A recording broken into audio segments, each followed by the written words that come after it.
بسم اللہ الرحمن الرحیم اللہم صلی وسلم وبارک علی النبی الامی وعلی آلہ واصحابہ وبارک وسلم رب یسر ولا تعسر وتمم بالخیر۔ آج کا ہمارا ٹاپک ہے فلسطین اور مسجد اقصی، تاریخ اور تجزیہ۔ حضرت ابراہیم علیہ السلام کو جد الانبیاء یعنی نبیوں کا باپ کہا جاتا ہے۔ آپ عراق میں تھے۔ آپ کے دو بیٹے حضرت اسماعیل علیہ السلام اور حضرت اسحاق علیہ السلام۔ حضرت اسماعیل علیہ السلام مقتل ہوئے اور ان کی اولاد میں سے قریش اور کچھ عرب تھے۔ حضرت اسحاق علیہ السلام فلسطین میں سیٹل ہوئے۔ ان کے بیٹے حضرت یعقوب علیہ السلام تھے۔ حضرت یعقوب علیہ السلام کے 12 بیٹے تھے۔ حضرت یوسف علیہ السلام جو کہ نبی تھے، حضرت بنیامین، شمون، یہودا اور اس طرح باقی نام ہیں۔ حضرت یوسف علیہ السلام جب مصر میں تھے تو اپنے خاندان کو انہوں نے وہاں بلایا۔ حضرت موسیٰ علیہ السلام کے آنے تک یہ لوگ وہاں پہ رہے۔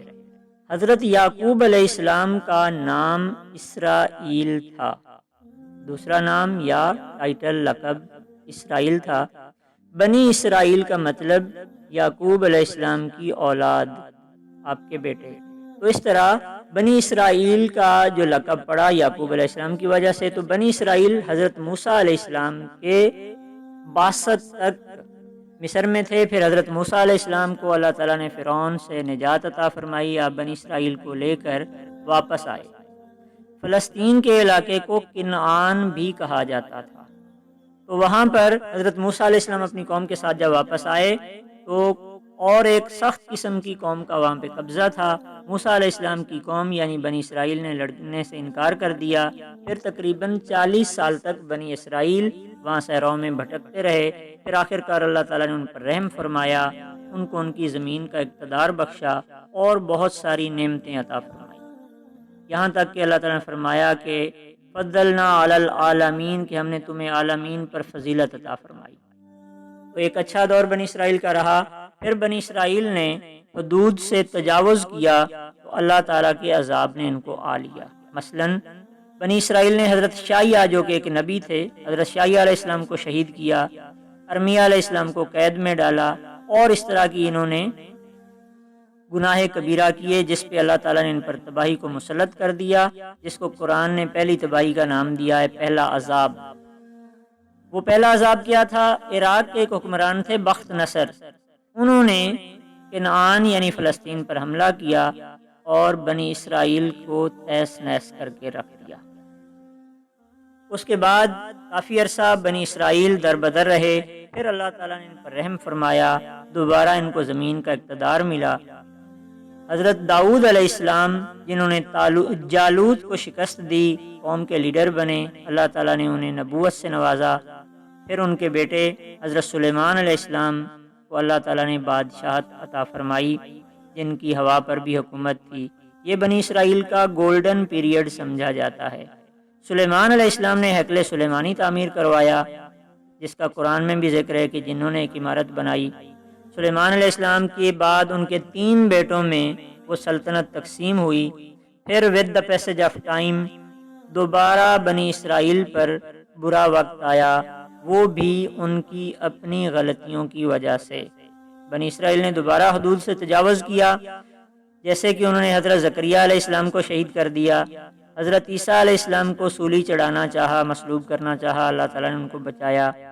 تو اب بنی اسرائیل پر دوسرا عذاب آیا جو قرآن کہتا ہے۔ وہ کیا تھا کہ یہ ایک ٹائٹس تھے رومی بادشاہ، 70 عیسوی میں ٹائٹس نے ان پر اٹیک کیا، جس نے ہیکل سلیمانی کو تباہ و برباد کر دیا اور بنی اسرائیل پھر سے تتر بتر ہو گئے۔ اس کے بعد سے آنورڈ بنی اسرائیل کو کوئی باقاعدہ اقتدار یا ریاست نہیں نصیب ہوئی حتیٰ کہ اسرائیل وجود میں آیا۔ اب آپ صلی اللہ علیہ وآلہ وسلم کا دور آیا۔ آپ صلی اللہ علیہ وآلہ وسلم مکہ میں بنو ہاشم میں پیدا ہوئے۔ آپ حضرت اسماعیل علیہ السلام کی اولاد میں سے تھے، یعنی جو جیوز ہیں یہ حضرت اسحاق علیہ السلام کی اولاد میں سے جو ابراہیم علیہ السلام کے ایک بیٹے، اور آپ صلی اللہ علیہ وسلم اور قریش یہ حضرت اسماعیل کی علیہ السلام کی اولاد میں سے جو کہ حضرت ابراہیم علیہ السلام کے ایک بیٹے تھے۔ تو اس طرح یوں بھی ہم کہہ سکتے ہیں کہ یہ آپس میں کزنز ہیں، قریش اور جیوز، عرب اور جیوز۔ آپ صلی اللہ علیہ وسلم کو اللہ تعالیٰ نے معراج پر بلایا۔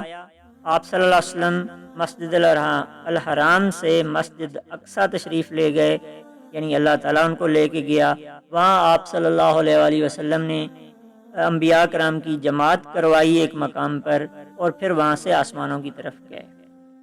تو اس طرح یہ جگہ جو ہے مسلمانوں کے لیے بھی ایک اہمیت کی حامل بن جاتی ہے۔ یاد رہے کہ مسجد اقصی یہ ایک ایسے علاقے میں ہے، اس پورے علاقے کو یروشلم کہا جاتا ہے، القدس بھی اس کو کہتے ہیں، بیت المقدس بھی کہتے ہیں۔ اس میں اور بھی مساجد جگہ ہیں، جن میں سے ایک جگہ مسجد الاقصی ہے۔ اب یہ علاقہ یعنی یروشلم کا یہ پورا علاقہ یہ تینوں مذاہب کے لیے بہت اہمیت کا حامل ہے۔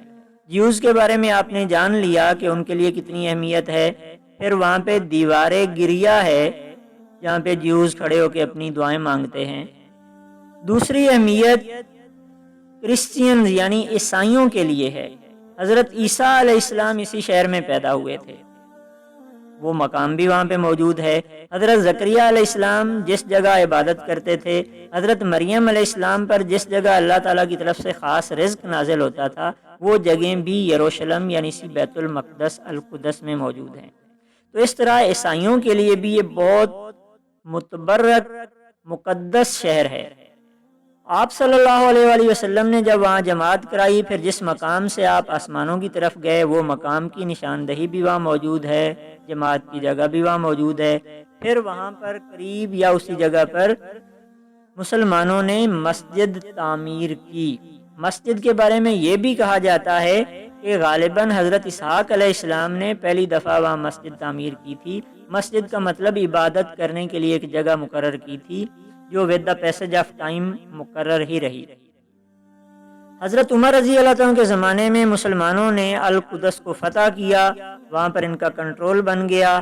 پھر لیٹر آن وہاں پر باقاعدہ مسجد بنائی گئی۔ پھر اس کے بعد اموی خلیفہ نے تقریباً 100 سال بعد وہاں پہ ایک بڑی شاندار مسجد تعمیر کروائی، جو کہ بعد میں پھر عباسی دور میں مزید ایکسٹینشن کے ساتھ مزید بہتر انداز میں تعمیر کی گئی۔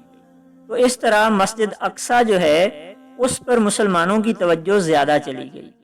آپ صلی اللہ علیہ وآلہ وسلم بھی مسلمانوں کے ساتھ پہلے شروع کے اسلامی دور میں القدس یعنی مسجد اقصی کی طرف منہ کر کے نماز پڑھتے تھے، اس لیے اس کو قبلہ اول کہا جاتا ہے۔